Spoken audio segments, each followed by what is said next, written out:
আসসালামু আলাইকুম দর্শক বন্ধুরা, আশা করি ভালো আছেন সবাই।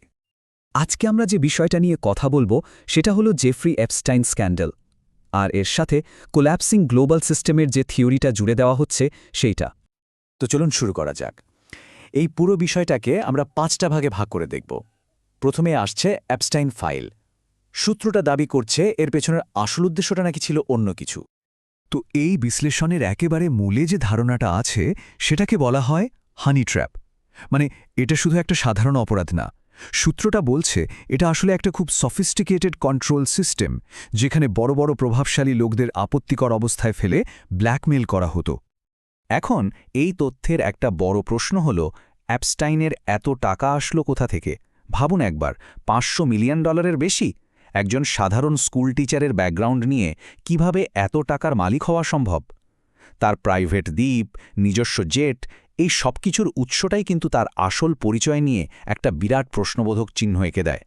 বিশ্লেষণটা আরও গভীরে গিয়ে বলছে যে অ্যাপস্টাইনের যে পরিচয় আমরা জানি সেটা দিয়ে তার এই ক্ষমতাকে কোনোভাবেই ব্যাখ্যা করা যায় না। যেমনটা আপনারা স্লাইডে দেখছেন, সূত্রটা সরাসরি অভিযোগ করছে যে সে আসলে মোসাদের একজন এজেন্ট ছিল, আর তার মূল কাজই ছিল জায়নবাদী আর ইসরায়েলি স্বার্থ রক্ষা করা।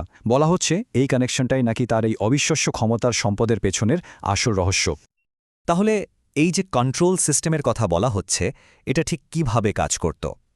সূত্রটা এটাকে একটা অক্টোপাসের জালের সাথে তুলনা করছে, যার লম্বা লম্বা সুরগুলো সমাজের একেবারে উপরের স্তরের প্রভাবশালী লোকদের টার্গেট করে ছড়ানো হয়েছিল। এই স্লাইডটা দেখুন, পুরো প্রক্রিয়াটা খুব পরিষ্কারভাবে তুলে ধরা হয়েছে।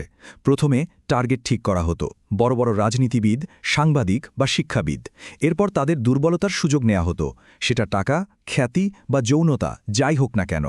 তাদের সেই ফাঁদে ফেলে আপত্তিকর কর্মকাণ্ডগুলো গোপনে রেকর্ড করা হতো, আর শেষে সেই রেকর্ডিং ব্যবহার করে তাদের ব্ল্যাকমেল করা হতো, যাতে তারা একটা নির্দিষ্ট এজেন্ডা মেনে চলে।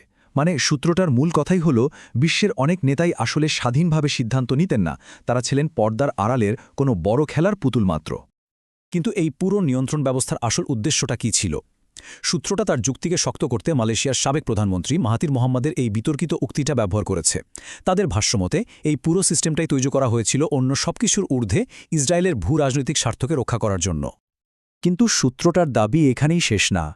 তারা বলছে কয়েক দশক ধরে গোপনে কাজ করার পর এই পুরো কন্ট্রোল সিস্টেমটা এখন ভেঙে পড়ছে। বলা যায় মুখোশটা খুলে যাচ্ছে আর আসল চেহারাটা সবার সামনে চলে আসছে। কিন্তু এতদিন কেন কেউ কিছু বলেনি? সূত্রটা যুক্তি দিচ্ছে যে অর্থনৈতিক উন্নতি আর আইনের শাসনের একটা পাতলা আবরণের নিচে এই সিস্টেমের আসল রূপটা ঢাকা ছিল। এই লোক দেখানো ভাবমূর্তিটা এতটাই শক্তিশালী ছিল যে বেশিরভাগ মানুষ এর পেছনের সত্যটা নিয়ে প্রশ্ন করার সুযোগই পায়নি। বিশ্লেষণটি বলছে এই সিস্টেম যে ভেঙে পড়েছে তার সবচেয়ে বড় আর চূড়ান্ত প্রমাণ হল একটা সাম্প্রতিক ঘটনা, আর সেটা হল গাজার সংঘাত। আর এখানে এই সূত্রটা তার সবচেয়ে জোরালো যুক্তিটা সামনে আনছে। একটা মারাত্মক ডাবল স্ট্যান্ডার্ড বা দ্বিমুখী নীতির কথা বলছে।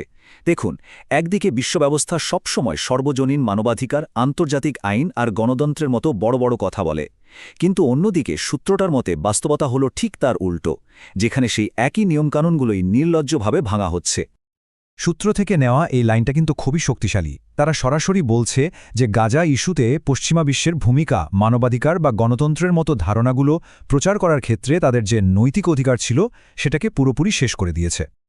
তো যদি সূত্রটার কথাই সত্যি হয় আর পুরনো সিস্টেমটা সত্যিই ভেঙে পড়তে থাকে, তাহলে সামনে কি আসছে, আর এর জন্য আমাদের কিভাবে প্রস্তুত হওয়া উচিত? শেষ পর্যন্ত সূত্রটা এই সিদ্ধান্তে আসছে যে বিভিন্ন দেশ আর সাধারণ মানুষকে এই ভেঙে পড়া বিশ্ব ব্যবস্থার উপর নির্ভর করা ছেড়ে দিতে হবে। এর বদলে সমাধান হিসেবে ভেতর থেকে নিজেদের শক্তিশালী করার কথা বলা হচ্ছে, সেটা অর্থনৈতিকভাবেই হোক, সামাজিকভাবেই হোক বা সামরিকভাবে। আর এখানে পুরো বিশ্লেষণটা আমাদের একটা বিরাট প্রশ্নের সামনে এনে দাঁড় করায়। যদি পুরনো সিস্টেমটা সত্যিই এমনভাবে ভেঙে গিয়ে থাকে যে আর ঠিক করা সম্ভব না, তাহলে আমরা কি এর পরের পরিস্থিতির জন্য আসলেই প্রস্তুত? এই ভাবনাটাই কিন্তু দর্শকদের জন্য রেখে যাওয়া হয়েছে, যাতে তারা এই বিশ্লেষণের ভবিষ্যৎ প্রভাব নিয়ে ভাবতে পারে। তো দর্শক বন্ধুরা, সবশেষে বলতে চাই, আপনারা আপনাদের সহযোগিতা আমাদের প্রতি অব্যাহত রাখবেন, লাইক, কমেন্ট, শেয়ার করবেন, সাবস্ক্রাইব করে আমার এই চ্যানেলের পাশে থাকবেন। আপনাদের সবার সুস্থতা কামনা করি। আসুন, বাংলাদেশকে আমরা ভালোবাসি। আল্লাহ হাফেজ।